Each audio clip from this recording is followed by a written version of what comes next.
Entrez oui. Diop waay Diop jàmm rek kay. Oh, c'est mon très cher Ndiaye. Comment vous allez, Ndiaye? J'espère que vous allez bien. Yaa ngi si jàmm. Alhamdulillah Ndiaye. jàmm rek Ay kay. c'est vous, toog leen Ndiaye, toog leen. Waaw yéen a ngi si jàmm. Alhamdulillah, may leen ma tuuti ma eggali lii ah. Xam naa ne pare naa daanaka. Voilà, c'est bon. Ok, entrez. Voilà, merci. Ayca Ndiaye neen def. Mbaa yéen a ngi si jàmm. Pardon ma ñëw ñu waxtaan. Ah maa ngi jéggalu waay. Ah Diop déedéet sax xaar bi méttiwul ñun kay dañoo toog nii rek ma ne woon waaw Diop waay Diop. xam nga Sénégal xam nga àdduna ba àdduna daj ñu dénk la poste wóolu la dénk la ko loolu dafa métti looloo tax instant bi ni ñu ngi ci liggéey bi lu am solo ah. Voilà mu ngi noonu ok Ndiaye dafa mel da ngeen a amoon lu leen yëkkati woon lu waraloon seen tànk tey fii nii.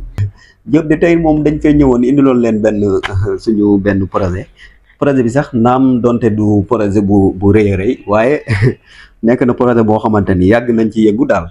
daaw defoon nañ ko ñu ne woon te ren tamit dañ koy dabbaliwaat daaw dañ ko defoon ak président bi nga xamante moo fi nekkoon président sortant bi mooy ex président bi daaw buñ ko defee nag bon tuddee woon ko quoi projet bi nag làmb la woon waaw ñu tuddee woon ko mu defoon ci ay milliards ah ñun tam ñu gisoon suñu bopp lool ñu ne woon ren tamit pourquoi pas ñu dabbali. léegi nag buñ xalaatee ba xalaat daal ñu ne woon nañ ko tuddee président Bassirou Diomaye waaye moom xam nga mu ngi soog a toog ñu ne woon nañ bàyyi daal bu ko defee ñu jëm la ko tuddee yow ñu xool ba déwén incha allah ñu soog koo tuddee président Diomaye bi nga xamante ni mu ngi soog a toog lañ bind fii nii contrat bi moo nekk nii léegi nag tey dañ la indiloon suñu lettre bi ah pour nga signer ñu ko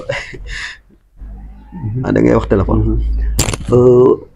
Bonjour monsieur le ministre de l'intérieur na ngeen def ça va yéen a ngi si jàmm maa ngi jégalu ci dérangement bi nga xam naa la xaw a déranger tuuti.